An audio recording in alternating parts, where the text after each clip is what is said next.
तो नमस्ते, आप सभी का स्वागत है हमारे इस चैनल पर। ये थोड़ा सा अभी हमने शुरू किया है कि थोड़ा सा नया इंट्रो हम लोग स्टार्ट करेंगे। तो अगर आपने इससे पहले वाला वीडियो जो रुद्राक्ष के बारे में है वो अगर आपने नहीं देखा तो ज़रूर आप जाके देखिए, मैं आई बटन में दे दूंगा लिंक। तो आज इस वीडियो में हम लोग क्या क्या देखने वाले, तो आपने थंबनेल में देखा कि ये वीडियो किसके बारे में होने वाला है। तो हम लोग आज वेटरनरी डॉक्टर जो एनिमल डॉक्टर्स होते हैं उनके बारे में जानने वाले हैं। तो उनकी जर्नी के बारे में जानने वाले हैं, वो कैसे उन्होंने आर्मी में सर्व किया, आर्मी डॉग्स के साथ, हॉर्स के साथ उन्होंने काम किया, बॉर्डर पे कैसे उन्होंने काम किया। तो ये इस वीडियो में जानने वाले हैं और बहुत इंटरेस्टिंग कहानी है। कुछ ऑफ कैमरा भी हमने बात की है, लेकिन ऑफकोर्स वो डाल नहीं सकते क्योंकि कुछ बुरी बात नहीं है, अच्छी बात है, लेकिन रहता है कि कॉन्फिडेंशियल थिंग्स होते तो हम लोग वो नहीं बता सकते। लेकिन आपको भी जो हमने बताया है, जो वीडियो में डाला है, वो आपको सुन के भी बहुत अच्छा लगेगा और आपको नई चीज़ें सीखने मिलेगी कि पेट को कैसे पालना चाहिए, क्यों पालना चाहिए या क्यों नहीं पालना चाहिए। ये भी है, स्ट्रीट डॉग्स को कैसे रखना चाहिए या बेसिकली स्ट्रीट डॉग्स को क्या खिलाना चाहिए, क्या नहीं खिलाना चाहिए, बहुत सी चीज़ें हैं। तो ज़्यादा ये लंबा वीडियो नहीं रखते, अभी स्टार्ट करते हैं। Creative Stuff Media presents Tom Talk on Mic Season 1.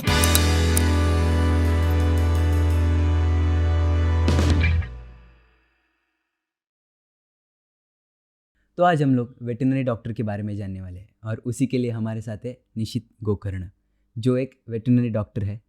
तो स्वागत है आपका हमारे इस पॉडकास्ट शो पर, जिसका नाम है टॉम यानी talk on mic. Thank you so much Mrigan, thank you. तो ये पॉडकास्ट शुरू करने से पहले मैं आपको इस पॉडकास्ट के एंड में हम लोग एक गेम खेलेंगे जिसका नाम है मिथ एंड फैक्ट, जिसमें आपको कुछ मैं क्वेश्चंस पूछूंगा। आपको सिर्फ वो बताना है वो पर्टिकुलर चीज़ मिथ है या फैक्ट है, और अगर आपको उस पर कुछ बोलना है कि ये मिथ क्यों है या ये फैक्ट क्यों है, तो आप वो भी बोल सकते हो। हम लोग इस क्वेश्चन से शुरू करते हैं कि पेट्स में सबसे कॉमन प्रॉब्लम्स क्या है। देखिए, आजकल के पेट्स में सबसे ज़्यादा कॉमन प्रॉब्लम स्किन के है, डाइजेस्टिव इश्यूज़ है और काफ़ी सारे जेनेटिक इश्यूज़ आ रहे हैं पेट्स में। तो वैसे तो लिस्ट काफ़ी बड़ी है, हाँ, but most common problems are skin and digestive issues. अच्छा। तो ये जो हम लोग घर पे जो पेट्स रखते हैं और जो स्ट्रीट डॉग्स है, तो उनमें क्या फ़र्क होता है कि इम्यूनिटी किसकी अच्छी होती है? क्योंकि हमारे मतलब ह्यूमंस में कैसे कि जो बाहर जो धूप में काम करते हैं उनकी इम्यूनिटी अच्छी रहती है, जो घर में एसी में बैठ के काम करते हैं उनकी इम्यूनिटी थोड़ी कम रहती है। तो क्या फ़र्क है दोनों में? देखिए, ऑनेस्टली अगर आप मुझे पूछेंगे तो स्ट्रे डॉग्स जो है वो बने हैं रोड्स पे रहने के लिए। तो जब आप उनको घर पे लाते हो, you are definitely compromising on उनकी जो नेचुरल इंस्टिंक्ट है, आप उसको कॉम्प्रोमाइज़ कर रहे हो। आप जो सही समझते हो आप वो उनको खिलाते हो, जबकि स्ट्रे डॉग अपना खुद का खाना सर्च करके ढूंढता है। तो आप कहीं पे उनके नेचुरल इंस्टिंक्ट को कर्ब कर रहे हो या रिस्ट्रिक्ट कर रहे हो। जबकि कोई ब्रीड वाला डॉग होता है, वो एक किसी कारण के लिए ब्रीड किया होता है, तो उसका डाइट, उसका रूटीन, उसका न्यूट्रिशन, उसका सारा फिक्स्ड है। उसको रेयर करना, उसको पालना स्ट्रे डॉग या इंडी डॉग से ज़्यादा आसान है। तो ये एक सवाल थोड़ा सा ट्रिकी है, पर मैं ऐसे नहीं बोलूँगा कि क्या मुश्किल है क्या इजी है। इट इज़ सबका अपना अपना चॉइस होता है एंड सबके प्रत्येक हर डॉग के अलग अलग रोल्स होते हैं। तो उस हिसाब से आपका जो कारण है पालने का, उसको अगर आप फुलफिल कर पाते हो तो आप उस ब्रीड को आप पाल सकते हो या अडॉप्ट कर सकते हो। तो ये जो होता है कि मैंने कई बार सुना है कि लोग स्ट्रीट डॉग्स है या स्ट्रीट कैट्स रहते हैं तो उनको बिस्किट्स या मंकीज़ भी रहते हैं, हम लोग देखते हैं, तो बिस्किट्स या फिर दूध देते हैं। तो क्या ये सही है, उनको देना सही बात है? नहीं, बिल्कुल नहीं। आप अगर किसी स्ट्रे डॉग को या किसी वाइल्ड एनिमल को प्रोसेस्ड फूड दे रहे हो, डेफिनेटली इट्स नॉट सेफ। फिर अगला सवाल आता है, अगर उसको बेचारे को कुछ मिल नहीं रहा है तो कुछ तो मिल रहा है। पर ये गलत है। अगर कुछ मिल रहा है तो आप जहर ना दे, तो उससे अच्छा कुछ ना दे, वो अच्छा है। जो स्ट्रे डॉग्स है, जो वाइल्ड एनिमल्स है, उनको नेचर ने इस प्रकार क्रिएट किया है कि वो अपना खाना खुद हंट या खोज के निकाल के ढूंढ के खाएंगे। तो वो उनका इंस्टिंक्ट है। आप उसको आप कंप्लीटली Destroy डिस्ट्रॉय कर रहे हो. तो feeding stray dogs, feeding wild animals is definitely slightly again controversial topic, but something that can definitely be avoided, and definitely biscuits and processed food should be avoided. वो तो main चीज़ है. Yes. Humans को भी वो नहीं ज़्यादा खाना Absolutely, चाहिए, absolutely. तो हम लोग नहीं रेकमेंड. बिल्कुल बिल्कुल. तो आप क्या प्रेफर, मतलब आप जो पेट लवर्स है उनको क्या बोलोगे कि आप कैट रखना ज़्यादा प्रेफर करोगे या डॉग? देखिए कोई पेट रखना इज़ वन बहुत बड़ी रिस्पॉन्सिबिलिटी. जब भी आप कोई पेट घर लाते हो, आपका उस पेट के साथ कमिटमेंट एटलीस्ट 12 से 15 साल का होगा. अच्छा. तो आपको आपके लाइफस्टाइल के हिसाब से, आपके फाइनेंशियल बैकिंग के हिसाब से, आपके टाइम जो आप टाइम कमिट कर सकते हो पेट को, उसके हिसाब से पेट चूज़ करना है. डॉग या cat is completely a personal choice. पर आपको अपना पूरा रिसर्च करके ही पेट लेना मैं रेकमेंड करूँगा, क्योंकि कोई भी पेट लो, इट इज़ अ रिस्पॉन्सिबिलिटी. किसी लाइफ की आप रिस्पॉन्सिबिलिटी ले रहे हो, एंड वो आप पे कम्प्लीटली डिपेंडेंट है उसके खाने के लिए, उसके वेलबींग के लिए, उसके हेल्थ के लिए, सब कुछ के लिए. तो कैट हो, डॉग हो, कोई भी प्रकार का पेट हो, अगर आप कोई भी पेट ले रहे हो, कि आप अपना पहले लाइफस्टाइल, आपके रिक्वायरमेंट्स, आपका टाइम को ध्यान में रखते हुए पेट लीजिए, एंड देन डिसीजन लेके प्रॉपर पेट लीजिए. तो ये जो सबसे कॉमन पेट कौन सा है कि कौन सा डॉग रख सकते हैं घर में? क्योंकि अभी गवर्नमेंट ने बहुत से ब्रीड बैन किए हैं जी. तो इंडिया में भी और बाहर के देशों में भी right. बैन हुए हैं. तो कॉमन कौन से ब्रीड्स है और कौन से रखने चाहिए जो एक फ्रेंडली रिलेशन या फिर फैमिली वाला एक बॉन्डिंग दे सके? जी. तो सबसे कॉमन ब्रीड तो हम देखते हैं इन प्रैक्टिस है लैब्राडोर्स. काफ़ी कॉमन है. लैब्राडोर्स बहुत कॉमन है, बहुत फ्रेंडली है, easy to maintain, lesser problems, fewer problems. पर अगेन हर डॉग को एक रिक्वायरमेंट होती है वॉकिंग की, एक्सरसाइजिंग की. तो अगर आप किसी फ्लैट में रहते हो तो आप छोटा डॉग लीजिए जो कि आपके फ्लैट के रिक्वायरमेंट उसकी रिक्वायरमेंट फुलफिल हो जाए. अगर आप बड़े बंगले में रहते हो तो आप बड़ा डॉग लीजिए, क्योंकि आप उसको खेलने के लिए जगह दे सकते हो, उसको एक्सरसाइज करा सकते हो. अगर आप कोई बड़े डॉग को कोई फ्लैट में रखते हो तो उसको आप रिस्ट्रिक्ट कर रहे हो, उसकी एक्सरसाइज को आप लिमिट कर रहे हो. तो आपके लाइफस्टाइल के हिसाब से, आपके स्पेस के हिसाब से आप पेट चूज़ करके रखिए. ऐसा आप रेकमेंड करें? बिल्कुल बिल्कुल. सबकी पर्सनल चॉइस है. एब्सोल्युटली. यस. तो यही इस डॉग से मुझे ये पूछना है कि मैंने 1-2 वीडियोस देखे जी, जिसमें जो पेट ओनर्स होते हैं, कैट एंड डॉग बोथ, तो एक्सपेरिमेंट ऐसा करते हैं कि उनको कुछ हुआ है, वैसे सोते हैं नीचे, तो डॉग आके उसको सिखाया हुआ है कि कैसे पंपिंग करना है हार्ट, अगर कुछ हुआ है तो वो करते हैं. कैट सिर्फ ऐसे देखती है और चली जाती है. जी. तो ऐसा क्यों होता है? क्या डॉग्स को वो फीलिंग्स होते हैं और कैट्स को नहीं होते ऐसे फीलिंग्स? नहीं, बिल्कुल ऐसा कुछ नहीं है. डॉग्स और कैट्स दोनों को फीलिंग्स होते हैं. पर ये जो आप वीडियो कह रहे हो, CPR दे रहे हैं, वो डॉग को ट्रेन किया गया है. डॉग्स को ट्रेन कर सकते हो आप. अगर किसी पेशेंट को सीजर्स आने वाले हैं तो ये सब चीज़ें डॉग्स डिटेक्ट कर सकते हैं और उनको सेफ स्पॉट में लेके जाके, जहाँ की वो गिर ना सके, इंजर ना हो सके, वैसे स्पॉट में ले जाके उनको सेफ रख सकते हैं. ये सब ट्रेन डॉग्स है. This is not natural. उनको ट्रेन किया गया हुआ. और जो CPR का आप वीडियो कह रहे हैं, वो CPR भी ट्रेन किया हुआ डॉग है. No dog will know how to give a CPR. Dog का CPR ह्यूमन को इफेक्टिव नहीं होगा. It is just for the experiment था कि क्या कौन सा बेटर है कि कैट या फिर डॉग.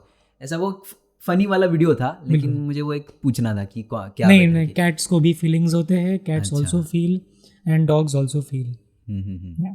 तो अब ये कैट, मतलब आपके, हम लोग आते हैं अभी आपके जर्नी पे. आपके अपने आर्मी में भी थे जी, तो उस जर्नी के बारे में आप कुछ बताना चाहोगे? जी.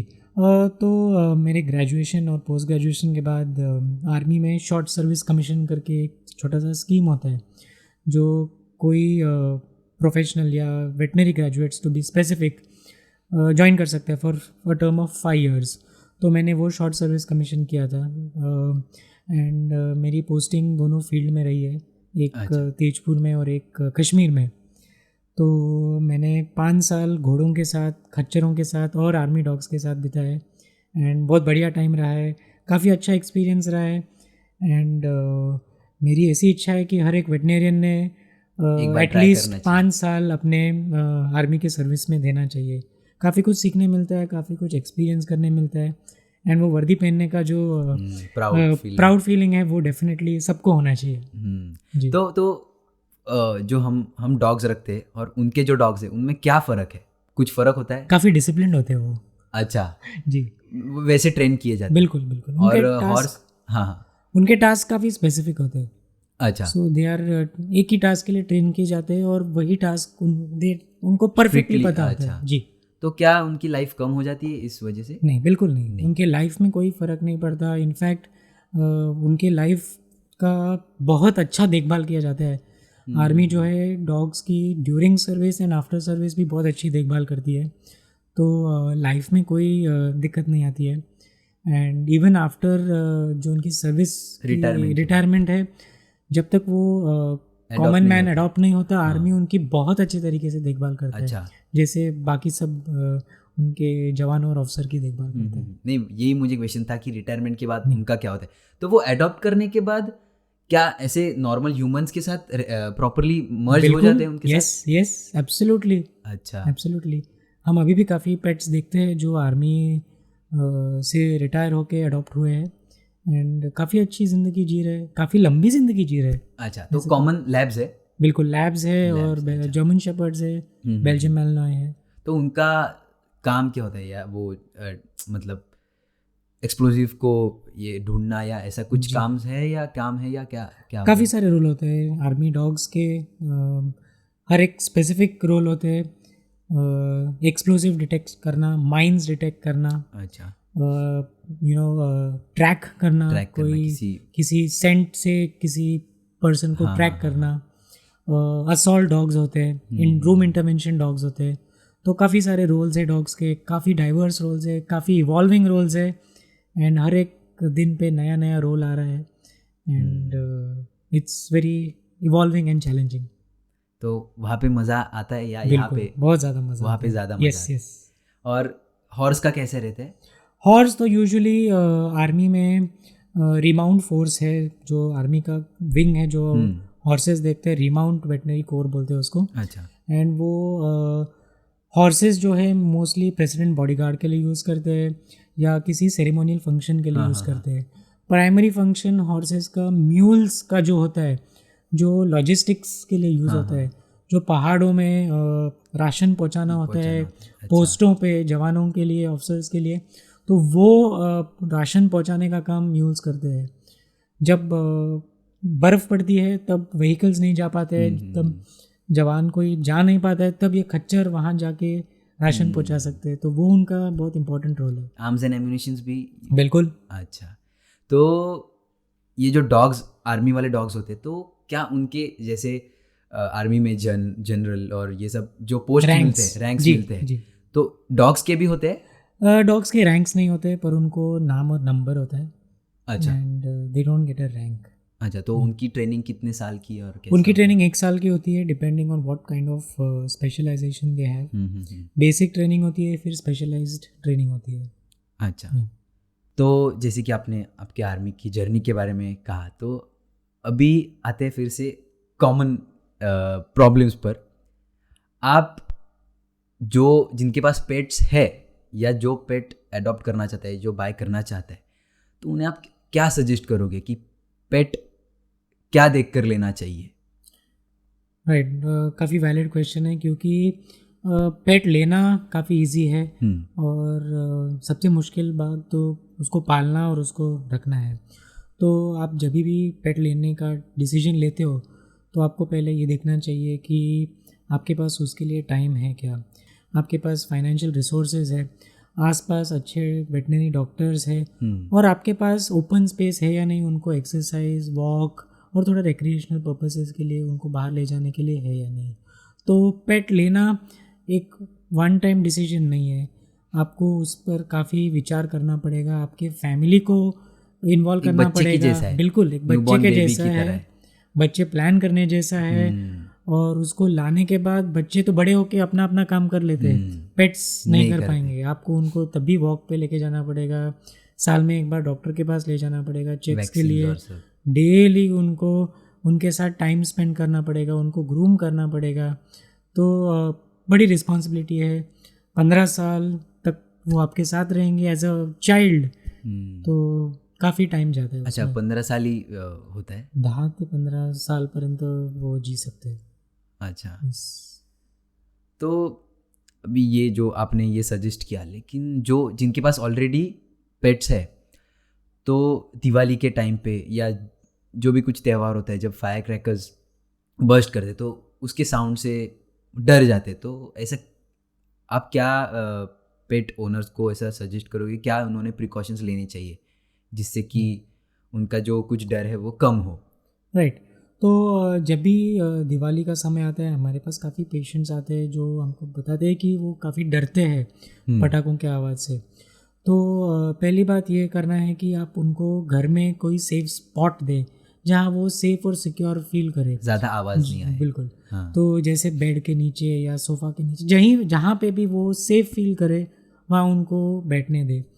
हो सके तो सारे कर्टन्स और खिड़कियाँ बंद करके जितना आवाज़ आप कम कर सकते हो वो कम करने की कोशिश करें।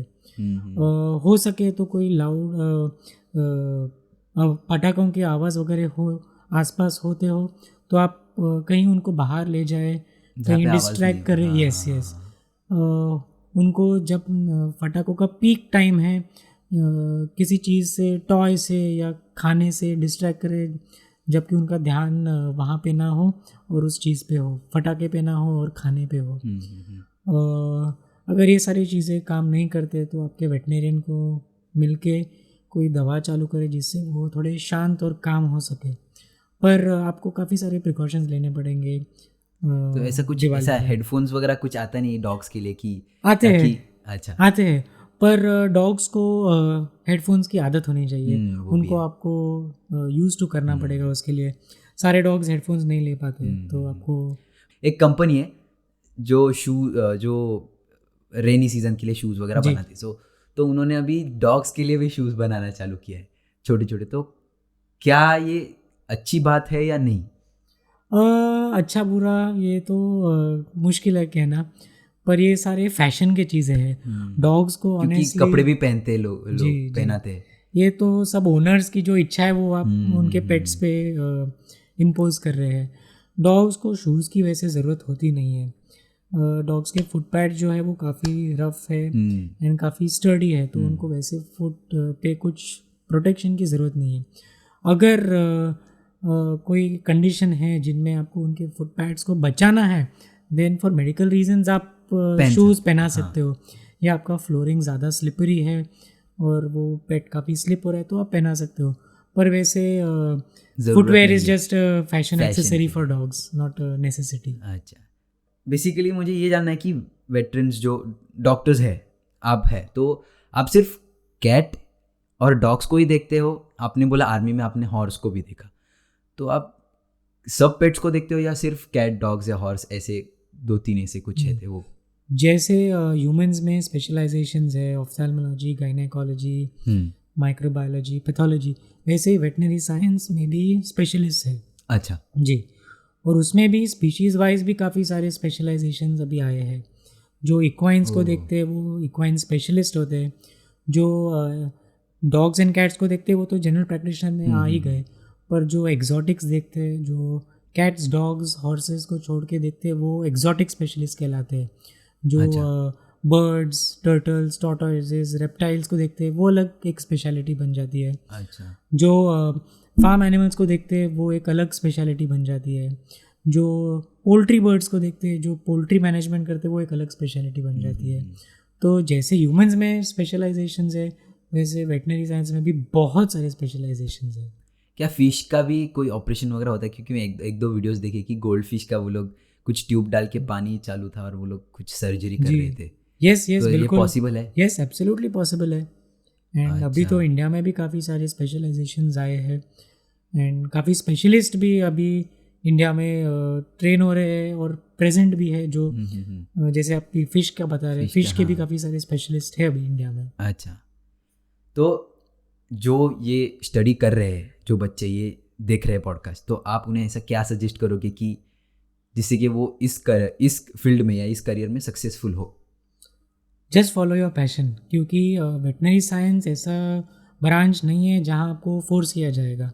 यहाँ पे अगर आपको पैशन है, मेडिसिन का पैशन है, जानवरों का, तो ही आपके लिए ब्रांच बना है। You can not be forced into veterinary science. आपको इस जानवरों से लगा होना ज़रूरी है और आपको उनकी सेवा करने में दिलचस्पी होना चाहिए और रुचि होना चाहिए। जी। तो इसका कॉलेज कैसे होता है? क्योंकि अगर अभी जो आयुर्वेदिक है, होम्योपैथिक या जो भी MBBS है, जो भी हमने ह्यूमन रिलेटेड जो डॉक्टर्स है, तो उन्हें कैसा ह्यूमन बॉडी पे लोग एक्सपेरिमेंट्स वगैरह करते हैं, तो वेटरनरी डॉक्टर्स का कॉलेज कैसे होता है? वेटनरी कॉलेज की जो डिग्री है वो भी 5 साल की होती है। 4 साल की एकेडमिक्स एंड 1 साल का भी इंटर्नशिप है। एंड करिकुलम जैसे ह्यूमन MBBS में है बिल्कुल वैसे ही है। एनाटमी, फिजियोलॉजी, बायोकेमिस्ट्री, फिर बेसिक्स होने के बाद क्लिनिकल सब्जेक्ट्स पे आते हैं। तो it is 5 year course and a very intensive course. तो आप भी तब सर्जरी वगैरह देखते हो? जी। जो मतलब अगर कोई डॉग्स रहेगा तो जैसे ह्यूमंस डोनेट करते बॉडी, वैसे एनिमल्स की भी होती है? जी।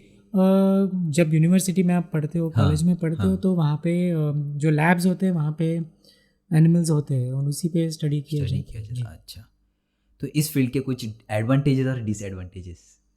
एडवांटेजेस तो बहुत सारे हैं। You get to meet cute dogs, cute kittens, you get to play with them, you get to develop special bonding. Disadvantages तो मुझे बिल्कुल नहीं है, पता नहीं। तो कई ऐसा होता है कि आजकल मुझे वो वर्ड नहीं मिल रहा है, लेकिन कायरोप्रैक्टिस करते वो जैसे ह्यूमंस के बोन्स को ऐसे क्रैक वगैरह करते, तो आजकल वो एनिमल्स के बोन को भी ऐसे क्रैक वगैरह करते, तो वो क्या है आजकल ये जरा फैशन निकला है जी। तो ये पहले से था या अभी नहीं? ये काफ़ी नया ब्रांच है। इंडिया में अभी तक तो नहीं आया नहीं है, बट जैसे आपने भी काफ़ी सारे वीडियोस देखे होंगे, मैंने भी काफ़ी सारे वीडियोस देखे, लेकिन वो देखने में बड़े अच्छे लगते हैं कि अच्छे तो लगते हैं, but I don't know how far it is scientifically correct. But veterinary practice में इंडिया में तो अभी आया नहीं है। I am at this point unable to comment. Crack होता है तो एनिमल का वो जो रिएक्शन रहता है तो वो देखने में जरा अच्छा लगता है। ह्यूमंस का भी वैसे ही रिएक्शन होता है, ह्यूमंस का भी अच्छा लगता है। यस। तो वही, तो उस पे आप कमेंट नहीं कर सकते जो, क्योंकि ये नया ब्रांच है। हाँ, हमें पता नहीं ज़्यादा। तो ये एनिमल्स जो फ्रेंडली नहीं होते, मतलब कभी कभी ऐसे गुस्से वाले भी एनिमल्स आपके पास आते होंगे, तो आप उनके साथ कैसे डील करते हो? कि आप अगर कुछ सीरिंज मतलब कोई ऐसा इंजेक्शन लगा रहे हो, तो थोड़ा सा एंग्री वाला डॉग है तो आपको काटेगा वगैरह, ऐसा उसके लिए आप क्या प्रिकॉशंस लेते हो? देखिए, पहली बात यह है कि वो डॉग किस कारण गुस्सा हो रहा है वो जानना बहुत ज़रूरी है। कभी कभार ऐसे होता है कि जब भी कोई डॉग अपने पेट पेरेंट के साथ कंसल्ट में आता है, जब हम उसे अप्रोच करने जाते हैं, उसे लग रहा है कि हम उसके ओनर को कुछ करने जा रहे हैं और उस कारण वो एग्रेसिव या रिएक्ट कर रहा है, तो वो एग्रेशन या वो रिएक्शन किस कारण है वो देखना बहुत ज़रूरी है। कभी कभार ऐसे हुआ है कि जब हमने पेट पेरेंट को कंसल्ट के बाहर भेजा है, डॉग ने हमें सब कुछ करने दिया है। अच्छा। तो जब भी वैक्सीनेशन वगैरह देना है और हमें पता है कि वो पेट पेरेंट के कारण प्रोटेक्टिव हो रहा है, तो हम पेट पेरेंट को बाहर रिक्वेस्ट करते हैं बाहर जाने को, और तभी हम सब कर पाते हैं। तो कारण जानना एग्रेशन का बहुत ज़रूरी है, और फिर आप वैसे डील करने बिकम्स ईजियर। तो क्या ऐसा कभी आपके साथ ऐसा फनी इंसिडेंट हुआ कि छोटे बच्चे को हम लोग जैसे इंजेक्शन लगाते तो वो रोते या नहीं डॉक्टर के पास नहीं जाना, वैसे एनिमल्स का भी होता है? जी बिल्कुल। हमारे काफ़ी पेट पेरेंट्स हमें ये बताते हैं कि जब वो वैसे मिक्स्ड क्राउड है जो काफ़ी पेट पेरेंट्स ये बताते हैं कि पेट्स को क्लिनिक आना बहुत अच्छा लगता है, और काफ़ी पेरेंट्स जो है जिनके पास्ट एक्सपीरियंसेस क्लिनिक्स में अच्छे नहीं रहे, वो बोलते हैं कि जैसे ही हम क्लिनिक एंटर करते हैं डॉग पीछे भागने चालू करता है। तो वो हमें धीरे धीरे चेंज करना पड़ता है। एंड उनको पॉजिटिव रीइंफोर्समेंट देके, ट्रीट्स वगैरह देके थोड़ा सा उनका काम करना पड़ता है। और ऐसे हमेशा जब भी कोई जानवर बीमार है तभी हॉस्पिटल आता है। हम पेट पेरेंट्स को ये बोलते हैं कि अगर आप का पेट बीमार नहीं भी है तो उसे सिर्फ ऐसे ही घुमाने के लिए आप नीचे ला सकते हो, आसपास घुमा सकते हो। जो डॉग को ये फीलिंग होगा कि हम यहाँ घूमने भी आते हैं, सिर्फ इंजेक्शन के लिए नहीं। तो just try and change the mindset. अच्छा, तो ऐसा आपके साथ कुछ ऐसा केस हुआ है कि ओनर वो पेट को बहुत ही मारते हैं या ऐसा कुछ, ऐसे कुछ आपके पास आए हैं केसेस? जी, आते रहते हैं, क्योंकि मतलब वो सुनते नहीं डॉग या ऐसा डॉग कुछ? सुनते नहीं है तो ओनर्स उनको पीटते हैं। हम एज अ डॉक्टर उनको यही एजुकेट कर सकते हैं कि जो आप कर रहे हैं वो गलत है and it is animal abuse and it is animal cruelty. तो हमें उन्हें एजुकेट करना बहुत ज़रूरी है। एंड अगर वो उसके बाद भी नहीं होते, कंट्रोल नहीं होते, then it is our responsibility to inform the appropriate authorities that. इसके लिए प्रॉपर लॉ भी है। जी जी, तो करना पड़ता है आपको। बिल्कुल बिल्कुल। जो पेट पेरेंट्स डॉग्स को अब्यूज़ करते हैं और हमें अगर कोई बताता है और उसका कोई एविडेंस है तो it is our responsibility to inform appropriate authorities. तो ऐसा आपके साथ हुआ है? जी बिल्कुल। अच्छा, मैंने आपको स्टार्टिंग में कहा था कि हम लोग इस पॉडकास्ट के एंड में एक गेम खेलेंगे जिसका नाम है मिथ्स एंड फैक्ट। तो अभी हम लोग वो शुरू करते हैं। तो मेरा फर्स्ट क्वेश्चन ये है कि वेटरन्स ज़्यादा करके सिर्फ डॉग्स या कैट्स को ही ट्रीट करते हैं या देखते हैं? मिथ, बिल्कुल नहीं। Veterinarians are involved in all spheres of science that is possible. आप कुछ भी ले लो, वहाँ पे एक वेटनेरियन का इन्वॉल्वमेंट डेफिनेटली है। तो आप अगर सिंपल एक कप चाय पीते हो तो वो दूध एक डेयरी फार्म से आया है। उस डेयरी फार्म के काउज को देखभाल करने के लिए वेटनेरियन है। अच्छा, आप कुछ भी एनी ब्रांच ले लो, वहाँ पे वेटनेरियन का इन्वॉल्वमेंट डेफिनेटली कहीं ना कहीं होगा ही। तो सिर्फ डॉग्स एंड कैट्स नहीं, बिल्कुल सारे बल्कि सभी स्फीयर्स में वेटनेरियन का रोल। पेट, सॉरी जी, जू में भी लगते हैं? Yes absolutely. उन जानवरों का देखभाल कौन करेगा? हाँ, तो उसके लिए अलग स्टडी होती है या? यस। अच्छा, वाइल्ड एनिमल्स के लिए अलग? यस, एक्सोटिक्स और वाइल्ड एनिमल्स, वाइल्ड लाइफ एक अलग ब्रांच ही है। तो उसका अभ्यास और उसका जो स्टडी है वो बेसिक ग्रेजुएशन के बाद होता है। अच्छा, उसमें भी अलग अलग स्पेशलाइजेशन? Yes yes. अच्छा, तो सेकंड क्वेश्चन ये है कि ये फील्ड मतलब वेटरनरी, ये फील्ड में सिर्फ ज़्यादा करके मेन ही है कंपेयर टू वुमेन में? फीमेल और मेल का रेशो नहीं, मिथ है। जब हम पढ़ रहे थे तब हमारे क्लास में मेजॉरिटी लड़के थे, पर जब हम फाइनल ईयर में आए और जब हमने सेकेंड या फर्स्ट ईयर में देखा तब वहाँ पे 50-50 रेशियो था। एंड अभी काफ़ी लड़के अभी वेटनरी साइंस करना चाहते हैं, जो अच्छी बात है। अच्छी बात है। एक्चुअली ये जो फील्ड है ये कोई सजेस्ट करके नहीं आ सकता, बिल्कुल के अंदर होना चाहिए। You have to have it। ये दूसरा ह्यूमंस वाले जो डॉक्टर्स है वो चलो ये कर लिया वो कर लिया, फैमिली ने बोला इसलिए कर लिया। Correct। वो, लेकिन ये अगर आप छिपकली से डरते हो तो आप नहीं कर सकते। Correct। All veterinaries clinics offer the same services? नहीं, बिल्कुल नहीं। जैसे ह्यूमंस में हॉस्पिटल्स है, पॉलीक्लिनिक्स है, वैसे ही वेटनेरियंस की भी अलग अलग स्पेशलिटीज़ है और अलग अलग सर्विसेज ऑफर कर सकते हैं। तो छोटे छोटे क्लिनिक्स भी है, पॉलीक्लिनिक्स भी है और बड़े बड़े हॉस्पिटल्स भी है। तो सारे अभी टाटा ने ओपन किया है नया। जी, तो मल्टी स्पेशलिटी हॉस्पिटल्स भी है एंड स्मॉल क्लिनिक्स या पॉलीक्लिनिक्स भी है। तो डिपेंडिंग ऑन आपकी क्या स्पेशलिटी है, आपका क्या स्पेस है, आप कहाँ सेटअप कर रहे हो, आप उस प्रकार का क्लिनिक। बेसिकली आपका क्वालिफिकेशन किस चीज़ में है, कौन से प्रॉब्लम्स होते हैं जिसके लिए सर्जरी करना पड़ता है? डिपेंड्स, ये तो बहुत ब्रॉड क्वेश्चन है। अच्छा, एज ए सर्जन तो हमें अगर हड्डी टूटी है तो उसका भी सर्जरी करना पड़ेगा। अगर अगर स्पेइंग करना है, डॉग्स में न्यूटरिंग करके एक प्रोसीजर होता है, वो करना है तो वो भी सर्जरी है। अगर आँख डैमेज्ड है तो उसको ऑपरेट करना है तो वो भी सर्जरी है। तो सर्जरीज तो और जो काफी काउस branch की है। अगर हॉर्न में जो हाँ यस, वो लार्ज एनिमल प्रैक्टिशनर्स हाँ करते हैं, but small animal worms practitioners वगैरह हो जाते हैं तो वो भी यस होते हैं। यस। तो ये जो जो डॉग्स प्रेग्नेंट होते हैं जो डिलीवरी वगैरह करते हैं तो वो अलग डॉक्टर्स है या उसका अलग ब्रांच है, बट यूजुअली डॉग्स अपने आप को डिलीवर करते हैं। हाँ उनको नहीं ऐसे वो है ह्यूमंस में लेकिन हॉस्पिटल ले हाँ, जाने की जरूरत नहीं पड़ती। लेकिन कुछ अगर कॉम्प्लिकेशंस हुए कभी यस कभी प्रॉब्लम्स होती यस तो यस, गायनेकोलॉजिस्ट है। अच्छा जी, उस बिल्कुल। फील्ड में भी होते यस। हैं। अच्छा तो ये मिथ है कि सेम सर्विसेज नहीं नहीं देते। ये तो क्वेश्चंस नहीं होना चाहिए लेकिन फिर भी है तो पूछना चाहूँगा कि they are not real doctors. Oh no, please, we are real doctors. We are real doctors and we treat more than one species. I think we are real doctors. Actually Yes.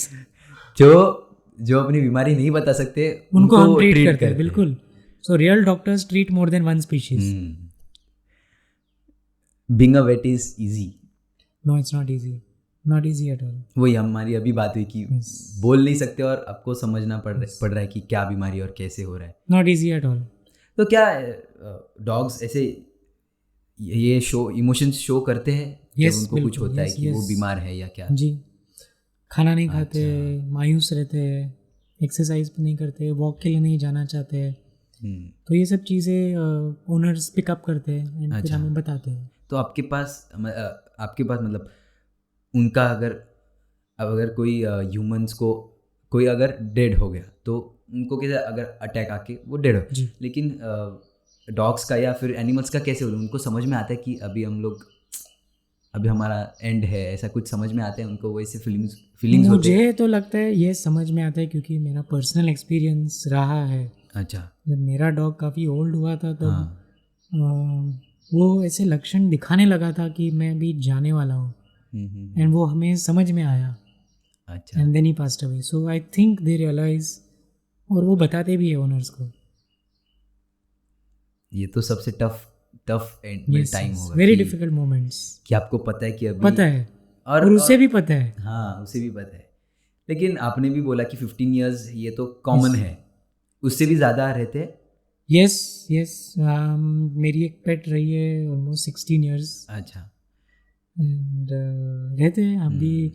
मेरे काफ़ी patients हैं जो 18 years के भी है। अच्छा। जी। तो वही एक ये होता है कि अगर इतना लगाव हो गया और फिर वो तो जाने वो ह्यूमंस के साथ भी है लेकिन वो पेट का अलग होता है तो अनकंडीशनल लव है हाँ। उनका। तो ये तो मिथ है कि it's not easy not easy at being a vet. तो veterinary treatment is so much more expensive than human medicines basically. Not more expensive, it is at par. जहाँ आप सर्विसेज अवेल करते हो उसके ऊपर वो कॉस्ट डिपेंड है। आप वैसे आप देखने जाओगे तो सरकारी हॉस्पिटल्स में ट्रीटमेंट काफ़ी रीजनेबल है। वैसे ही आप अगर कोई प्राइवेट हॉस्पिटल में जाओगे, मल्टी स्पेशलिटी ह्यूमन हॉस्पिटल में जाओगे, वही ट्रीटमेंट का कॉस्ट इज मोर है। हाँ। Exactly same in veterinary practice. अगर कोई वेटनरी हॉस्पिटल या एस्टेब्लिशमेंट इंफ्रास्ट्रक्चर डेवलप करने के लिए पैसे डाल रहा है तो it is a service that the hospital is offering you. The hospital has to maintain those facilities, the hospital has to be up to mark to be able to deliver the services in time. So obviously the costs are going to be much more, and it is ये relative term है, expensive not expensive। जो चीज़ किसी को expensive और qualification पे भी है कि इनका क्वालिफिकेशन इतना है तो चार्ज ऑफ कोर्स वो करेंगे क्योंकि उन्होंने टाइम डाला है। yes. तो एक्सपीरियंस और क्वालिफिकेशन बेसिकली। तो ये मिथ या फैक्ट भी नहीं बोल सकते बेसिकली, बोथ या इट्स मिडल में है। तो जैसे ये मेडिसिन का निकला तो हमारा स्ट्रीट डॉग्स और जो हम लोग घर में रखते पेट्स तो उनके बारे में हम लोगों ने डिस्कस किया। और मिल्क नहीं देना चाहिए, बेसिकली प्रोसेस फूड नहीं देना चाहिए। तो ये जो डॉग फूड्स वगैरह आते हैं तो क्या हम लोग ये फूड्स डॉग फूड्स पेट फूड्स जो आते हैं वो स्ट्रीट डॉग्स को दे सकते हैं? एब्सोल्युटली दे सकते हैं। अच्छा, तो उससे कोई प्रॉब्लम नहीं? कोई प्रॉब्लम नहीं। अच्छा, ये तो ये मिथ एंड फैक्ट वाला क्वेश्चन नहीं है, लेकिन एक हम लोग जब बात करें तो एक ये क्वेश्चन आया कि जो ह्यूमंस का एक्सरेज वगैरह निकालते हैं या फिर पेट्स का एक्सरेज, तो ह्यूमन को बोलते कि एकदम स्टील रहो और वो निकलता है एक्सरे, तो पेट्स में कैसा होता है? क्योंकि वो स्टील तो वैसे नहीं। हाँ यस यस, तो अगर पेट काम है, शांत है, समझदार है, तो उसको शांत रख के एक्सरे ले सकते हैं। अगर वो समझदार नहीं है, अगर वो कोऑपरेट नहीं कर रहा, तो उसको हमें थोड़ा सा सेडेट करके या बेहोश करके एक्सरे लेना पड़ता है। अच्छा, तो ये भी मतलब होता है, हो सकता है, वो करना पड़ता है। चॉइस नहीं है तो सबका होता है, मतलब सब एनिमल्स का एक्सरे निकलता है या सिर्फ डॉग कैट या ऐसे? डॉग, कैट, फिश Fish का का भी भी एक्सरे X-ray? निकालना पड़ता अच्छा। है अगर ज़रूरत पड़ी तो। ओह, स्नेक्स का भी एक्सरे निकालना पड़ता है, बर्ड्स का भी एक्सरे निकालना पड़ता है। हाँ, तो एक्सरे तो अगर आपको डायग्नोस करना है तो आपको एक्सरे निकालना पड़ेगा। लेकिन वो भी ह्यूमंस की तरह हार्मफुल ही होता है, रेज उनके? एक्सरेज एक बार का exposure for the patient is not harmful, but जो एक्सरे निकाल रहे, जो एक्सरे टेक्नीशियंस है, उनके लिए प्रिकॉशंस लेना, यस एब्सोल्युटली, वो तो आपको जो क्राइटेरिया है वो तो आपको फुलफिल करना ही पड़ेगा। तो लेड शीट्स पहनना, थायराइड गार्ड्स पहनना, वो तो ज़रूरी है। तो वो एक्सरे का आप भी देखते हो Yes, या yes. उसके लिए अलग टीम होती है? जैसे हमारे हॉस्पिटल में तो सारे फैसिलिटीज़ है, अवेलेबल है, हाँ। तो पर अलग अलग डिपार्टमेंट्स है, तो जो वो डिपार्टमेंट देख रहे हैं वो देखते हैं। वो लेकिन आपको तो वो नॉलेज रखना थोड़ा नॉलेज होना ही पड़ता है, बेसिक नॉलेज तो होना ही चाहिए, होना ही बस, चाहिए। बराबर। तो नेक्स्ट क्वेश्चन ये है कि जो इंडोर डॉग्स है तो उनको वैक्सीनेशन लेना कुछ ज़रूरी नहीं है? नहीं, ये मिथ है। इंडोर डॉग्स हो या इंडोर कैट्स हो, वैक्सीनेशन देना ज़रूरी है। अच्छा। काफ़ी सारे वायरल बीमारियां हैं जो इंडोर आउटडोर, वायरल इन्फेक्शंस को इंडोर आउटडोर नहीं कुछ कर पता नहीं चलता। तो अगर आपकी डॉग या कैट घर के अंदर भी है और आपके घर के आसपास इन्फेक्टेड डॉग या कैट्स है, वायरल इन्फेक्शन वो वैसे पकड़ सकते हैं, तो वैक्सीनेशन देना बहुत ज़रूरी है। अच्छा, तो क्या ये कैट की बीमारी डॉग को लग सकती है या डॉग की बीमारी कैट को लग सकती है? थोड़े बीमारियां हैं जो डॉग और कैट के बीच में कॉमन है। अच्छा। थोड़े बीमारियां हैं जो सिर्फ कैट्स या सिर्फ डॉग्स को हो सकती है। और ह्यूमंस का, डॉग्स और ह्यूमंस? बिल्कुल, रेबीज़ ऐसा एक बीमारी है जो rabies तो, डॉग्स, कैट्स और सभी मैमल्स को हो सकते हैं, एंड इसका वैक्सीनेशन लेना बहुत बहुत ज़रूरी है। इनफैक्ट ये मैंडेटरी है सभी पेट पेरेंट्स को अपने डॉग्स को। लेकिन ये कौन से, अच्छा, अगर वो पेट वैक्सीनेटेड है और उसने अगर आपको काटा तो आपको रेबीज का इंजेक्शन लेना ज़रूरी है या सेफ्टी के लिए लेना चाहिए? इंसानों का इंजेक्शन लेना, it depends on the degree of bite, history of the vaccination of the dog and the location of the bite. तो आपको अगर किसी डॉग ने काटा है तो आप तुरंत आपके ह्यूमन डॉक्टर को जाके मिलिए, और अगर आपको डॉग का हिस्ट्री पता है, जिस डॉग ने आपको काटा है उसका वैक्सीनेशन रिकॉर्ड मंगवाइए। अच्छा। एंड आपके ह्यूमन डॉक्टर को बताइए कि ये डॉग है, इसने काटा है। Based on the vaccination record, based on the degree of the bite, आपको डॉक्टर रिकमेंड करेंगे या आपको वैक्सीनेशन लेना है या आपको इम्यूनोग्लोबिन्स लेना है। तो that all depends on multiple factors. तो क्या ये सिर्फ कैट और डॉग्स के लिए होता है? नहीं, any mammal that has bitten a human. अच्छा, क्योंकि मुझे एक बार रैबिट ने काटा था तो आपको मिलना चाहिए था आपके डॉक्टर को। नहीं, मैंने लिया, डोज कंप्लीट किए। बेसिकली ऐसा हुआ था कि हमने ही वो लाया था रैबिट, लेकिन वो उसको जब रात को बंद करते थे और सुबह खेलने के लिए छोड़ देते, ऐसा फिरने, मतलब घूमने के लिए बेसिकली। तो ऐसा हुआ कि उसको मैं ऐसे हाथ लगाने गया और उसको लगा कि कुछ खाना ला रहा है, इसलिए उसने मुंह ऐसे मेरे पास ऐसे किया, तो उसका दांत ऐसे बाहर थे तो स्क्रैच आ गया। बाइट भी नहीं, ऐसा स्क्रैच आ गया और खून आ गया। इसलिए रिकमेंड किया, बोला मैंने डॉक्टर ने, बहन से पूछा बेसिकली, तो बोले रिस्क ना लो, ऑलवेज बेटर, एक जाओ और वैक्सीनेशन कर लो। ऑलवेज तो हो गए वो, अभी 5 लेने पड़े, लेकिन गुड, ठीक है, यू आर इम्यून नाउ। तो क्या ये अगर मैंने इंजेक्शन लिया और उसके बाद मुझे फिर किसने, डॉग या कैट ने काटा, तो मुझे फिर से लेना पड़ेगा या वो है? नहीं, वो डिपेंडिंग ऑन आपने लास्ट कभी लिया है वो, हाँ, कोर्स, टाइम पीरियड उसका, हाँ, एंड कितना डिग्री ऑफ बाइट है। आपको डॉक्टर या एक बूस्टर शॉट देंगे या एक कोर्स और वापस रिपीट करेंगे।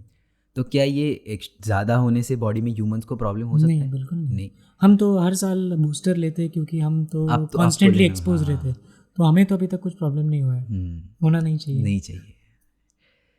तो ये मिथ है कि इंडोर्स नहीं, ऐसा कुछ नहीं है, इंडोर्स आउटडोर्स सबको लेना चाहिए। लेना ही चाहिए।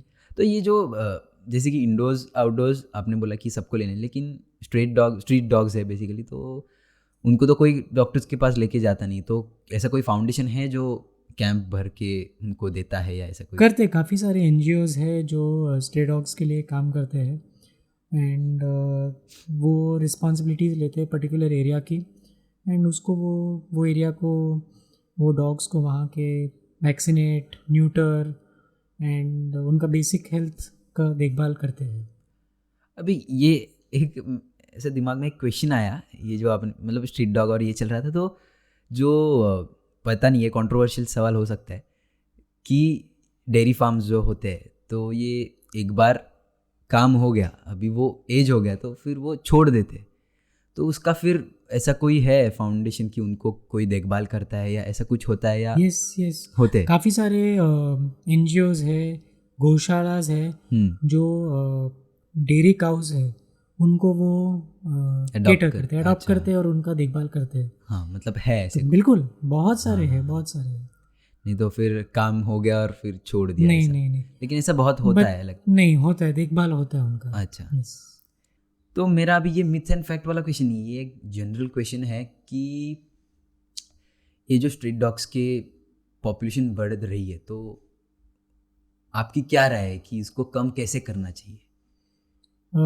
स्ट्रीट डॉग पॉपुलेशन काफ़ी ज़्यादा या ये बढ़ रहा कम है। करनी चाहिए या नहीं? बिल्कुल कम करनी चाहिए, क्योंकि इसके कारण बहुत सारे इन्फेक्शंस फैल रहे हैं, काफ़ी सारे लोगों को डॉग बाइट्स हो रहे हैं, तो ये कंट्रोल करना बहुत ज़रूरी है। इनको कंट्रोल करने में सोसाइटी का या लोगों का बहुत बड़ा कंट्रीब्यूशन है। सबसे पहले तो जहाँ पे लोग रहते हैं वहाँ के लोगों ने वहाँ के डॉग्स को फ्रेंडली बना के कई NGO या कई संस्था को देके उनको न्यूटर करके वापस वहीं पे रिलीज़ करेंगे तो वो बहुत ज़्यादा बेटर होगा। क्योंकि ये एक कोई 2 ईयर 3 ईयर प्लान नहीं है, ये हमें अगले 8-10 साल तक प्लान करना पड़ेगा, एंड तभी हमारा country population, stray dog population free होगा।